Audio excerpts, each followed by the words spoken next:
기도하겠습니다. 아버지 하나님, 오늘 하루도 귀한 하루 주셔서 감사합니다. 단 하루를 살아도 하나님이 기뻐하는 삶을 살고 싶은 마음의 소원을 가지고 엎드렸사오니 오늘도 하나님께서 하늘에 힘을 더해 주시고 특별히 말씀을 통하여 깨우쳐 주셔서 그 말씀 붙들고 승리하는 하루가 될 수 있도록 은혜 베풀어 주옵소서. 예수님 이름으로 간절히 소망하며 기도하옵나이다. 아멘. 오늘은 사무엘상 21장 1절로 9절 말씀까지를 봉독해 드립니다. 다윗이 노베 가서 제사장 아히멜렉에게 이르니 아히멜렉이 떨며 다윗을 영접하여 그에게 이르되 어찌하여 내가 홀로 있고 함께하는 자가 아무도 없느냐 하니 다윗이 제사장 아히멜렉에게 이르되 왕이 내게 일을 명령하고 이르시기를 내가 너를 보내는 것과 내게 명령한 일은 아무것도 사람에게 알리지 말라 하시기로 내가 나의 소년들을 이러이러한 곳으로 오라고 말하였나이다. 이제 당신의 수중에 무엇이 있나이까? 떡 5덩이나 무엇이나 있는 대로 내 손에 주소서 하니 제사장이 다윗에게 대답하여 이르되 보통 떡은 내 수중에 없으나 거룩한 떡은 있나니 그 소년들이 여자를 가까이만 하지 아니하였으면 주리라 하는지라. 다윗이 제사장에게 대답하여 이르되 우리가 참으로 3일 동안이나 여자를 가까이 하지 아니하였나이다. 내가 떠난 길이 보통 여행이라도 소년들의 그릇이 성결하겠거든 하물며 오늘 그들의 그릇이 성결하지 아니하겠나이까 하매 제사장이 그 거룩한 떡을 주었으니 거기는 진설병 곧 여호와 앞에서 물려낸 떡밖에 없었습니다. 이 떡은 더운 떡을 드리는 날에 물려낸 것이더라. 그날에 사울의 신하 한 사람이 여호와 앞에 머물러 있었는데 그는 도액이라 이름하는 에돔 사람이요 사울의 목자장이었더라. 다윗이 아히멜렉에게 이르되 여기 당신의 수중에 창이나 칼이 없나이까? 왕의 일이 급함으로 내가 내 칼과 무기를 가지지 못하였나이다 하니 제사장이 이르되 내가 엘라 골짜기에서 죽인 블레셋 사람 골리앗의 칼이 보자기에 쌓여 에봇 뒤에 있으니 내가 그것을 가지려거든 가지라. 여기는 그것밖에 다른 것이 없느니라 하는지라.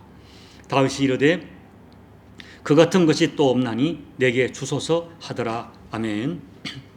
오래전에 하얀 거짓말이라는 TV 드라마가 사람들에게 큰 인기를 끈 적이 있었습니다. 하얀 거짓말이란 단어를 사전에서 찾아보니까 남에게 해가 되지 않는 선어의 거짓말이라고 풀어놓았고 또 어떤 학자는 내용 자체는 거짓이 아니지만 진실 가운데 중요한 부분을 빼버린 말이라고 해석하고 있습니다. 그렇지만 결론은 하얀 거짓말도 거짓말이라고 단정합니다. 우리는 상대방을 위한다는 명목으로 진실의 한 부분을 숨기고 말할 때가 종종 있습니다. 그러나 정직하게 말하면 상대방을 위해서가 아니라 자신을 위해서 하얀 거짓말을 합니다. 성경에도 하지만 하얀 거짓말처럼 보이는 대목이 몇 군데 있습니다. 출애굽기 1장을 보면 애굽 왕이 히브리 산파에게 명령하기를 남자아이가 태어나면 전부 죽이라고 합니다. 그렇지만 산파들이 애굽 왕보다는 하나님을 더 두려워하여 그들이 변명하기를 히브리 여인들은 체력이 강해서 자기들이 도착하기 전에 아이를 낳아버린다고 애굽 왕에게 거짓 보고를 하게 됩니다. 또 여호수아 2장을 보면 기생 라합이 자기 집에 돌아온 정탐꾼들을 숨기고는 여리고 군인들에게는 거짓말을 하게 됩니다. 그런데 성경은 하나님께서 히브리 산파들에게 은혜를 베푸셨다고 하고 있고 또 거짓말로 정탐꾼을 숨겨준 기생 라합은 자신과 온 가족이 구원을 받았고 나중에는 예수님의 족보에 오르는 기가 막힌 축복을 누리게 됩니다. 그렇다면 하나님께서는 그들의 하얀 거짓말을 좋게 보셔서 그렇게 축복하신 것일까요? 선어의 거짓말을 하나님은 용납하시는 것일까요? 신학자들의 의견도 조금씩 다르지만 대체로 하나님께서는 그들의 거짓말을 인정하신 것이 아니라 하나님을 경외하는 그들의 믿음을 더 크게 보시고 은혜를 베푸셨다고 해석합니다. 오늘 말씀에는 하얀 거짓말이 등장합니다. 그런데 그 결과는 너무나 비극적으로 끝나고 말았습니다. 사무엘상 21장부터는 자기를 죽이려고 하는 사울의 의도를 분명하게 알게 된 다윗이 이제는 정처 없이 도망 다녀야 하는 망명자의 생활이 시작됩니다. 생명처럼 사랑하던 요나단도 다윗의 보호가 되어주지 못했고 사무엘도 그의 울타리가 되어주지 못한 상황에서 고향으로도 돌아갈 수 없는 처지가 되고 만 것입니다. 그래서 다윗은 1차적으로 노비라고 하는 지역으로 찾아가게 됩니다. 놉은 예루살렘에서 북쪽으로 약 4km 떨어진 작은 도시인데 당시 그곳에는 제사장들이 집단으로 거주하며 살고 있었습니다. 그리고 그곳에 성소가 있었습니다. 아마도 다윗은 성소에 가서 하나님께 자신의 앞으로의 진로를 물어보고 한편으로는 도피 생활에 필요한 양식들을 구하고자 했던 것 같습니다.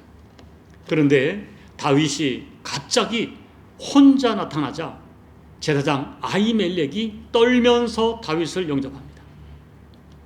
아마도 민족 영웅으로 알려진 장군이면서 왕의 사위인 다윗이 혼자 나타난 것을 정상적이지 않은 상황으로 판단한 것 같습니다. 아히멜렉은 떨면서 다윗에게 묻기를 어찌하여 당신이 혼자 있고 수행하는 자가 없느냐고 묻습니다. 그러나 다윗은 자신이 사울 왕에게 쫓기고 있다고 정직하게 말하지 못합니다. 오히려 왕이 자기에게 특명을 내렸는데 아무에게도 알리지 못하게 한 까닭이라고 거짓말을 합니다.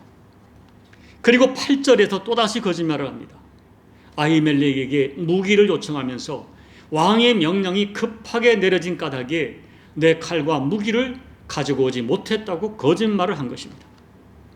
그런데 제사장 아히멜렉은 다윗을 믿었습니다. 그래서 성소에 진열되어 있던 떡을 내주었고 역시 성소에 보관 중이던 골리앗의 칼을 내어주었습니다. 문제는 당시 그 성소에 도액이라고 하는 사람이 머물고 있었는데 그 사람은 사울 왕에게 큰 신임을 얻고 있는 사람이었습니다. 그가 다윗과 제사장 아히멜렉 사이에서 있었던 모든 장면을 보고 듣고 있었던 것입니다. 사실 이 다윗은 사울 왕이 가장 신뢰하는 신하였고 또 왕의 사위라고 하는 특별한 신분 때문에 사울 왕과 매우 가깝다는 사실은 온 이스라엘 백성이 다 알고 있는 사실이었습니다. 그리고 다윗의 이미지는 이스라엘 백성에게 매우 좋았던 것도 사실이었습니다. 그래서 제사장 아히멜렉은 의심 없이 다윗의 말을 믿었고 음식과 무기를 내주었던 것입니다. 그런데 이 거짓말로 인하여 엄청난 문제가 생기고 말았습니다. 첫째는 자기가 온 목적을 거짓말로 먼저 진술했기 때문에 성소에까지 갔지만 하나님 앞에 나가서 자신의 진로를 묻지 못합니다. 당시에는 성소에 가서 제사장을 통해서 하나님께 묻는 경우가 일반적인 방법이었습니다. 그러나 이미 자기가 성소에 온 목적을 거짓말로 말했기 때문에 더 이상 다른 질문을 할 수가 없었던 것입니다. 결국 육신의 배고픔은 해결했고 자신의 보호를 위하여 칼은 구했지만 정작 가장 중요한 자신의 진로에 대해서는 하나님께 물을 수가 없었습니다. 둘째는 사무엘상 22장을 보면 그날 그곳에 있었던 도액이 사울 왕에게 가서 모든 상황을 다 보고합니다.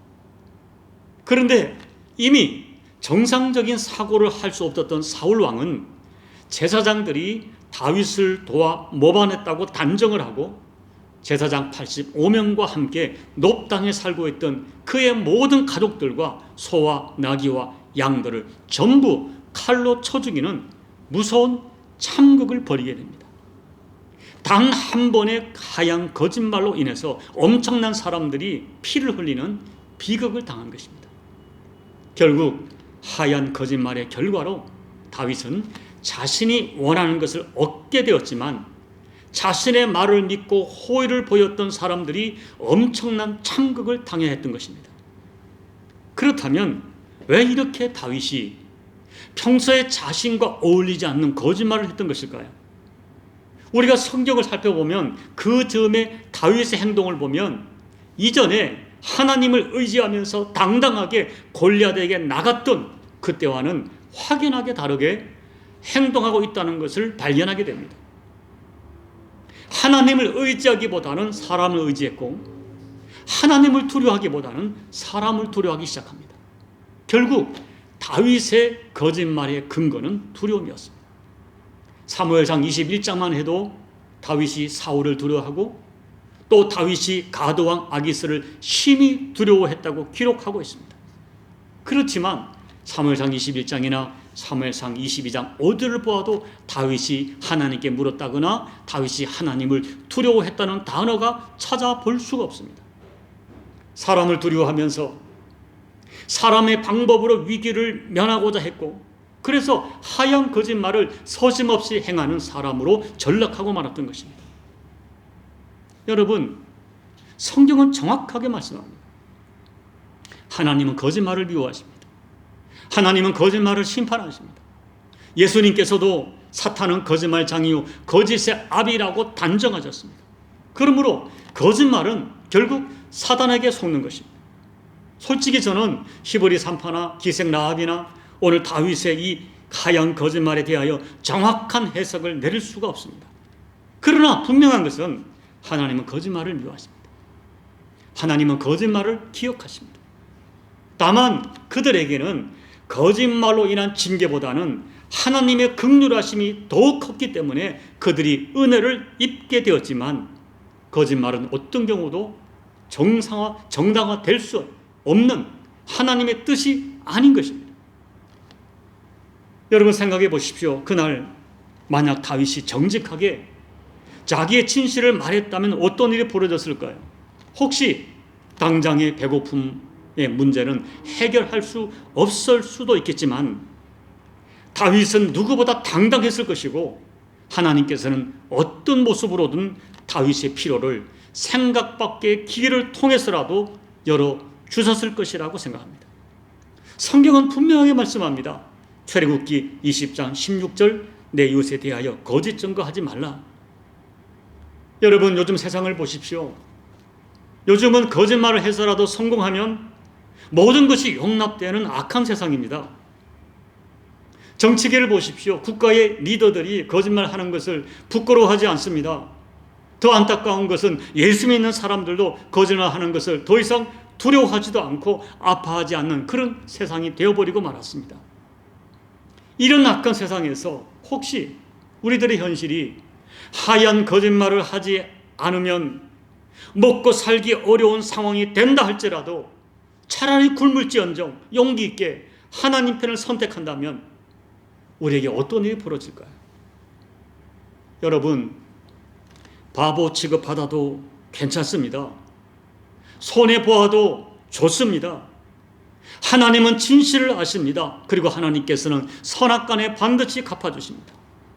오늘 거짓말을 미워하시는 하나님을 알기에, 그리고 나는 오직 하나님을 두려워하기에 작은 하얀 거짓말에도 가슴 아파하는 그런 영적으로 예민하고 영적으로 살아있는 영성을 가진 저와 여러분이 되시기를 예수님 이름으로 권면을 드립니다. 아멘. 우리 찬송가 286장을 찬양합니다. 주 예수님 내 맘에 오사 날 붙들어 주시고 내 마음에 새 힘을 주사 늘 기쁘게 하소서. 사랑의 주 사랑의 주 내 마음속에 찾아오사 내 모든 죄 사하시고 내 상한 맘 고치소서. 주 예수님 내 맘에 오사 내 소원 다 아시고 내 무거운 짐 맡아주사 참 평안을 주소서. 사랑의 주, 사랑의 주, 내 맘속에 찾아오사 내 모든 죄 사하시고 내 상한 맘 고치소서. 주 예수님 내 맘에 오사 날 정결케 하시고 그 은혜를 내 맘에 채워 늘 충만케 하소서.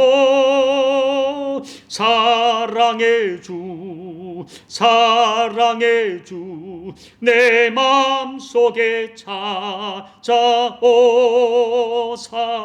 내 모든 죄 사하시고 내 상한 맘 고치소서.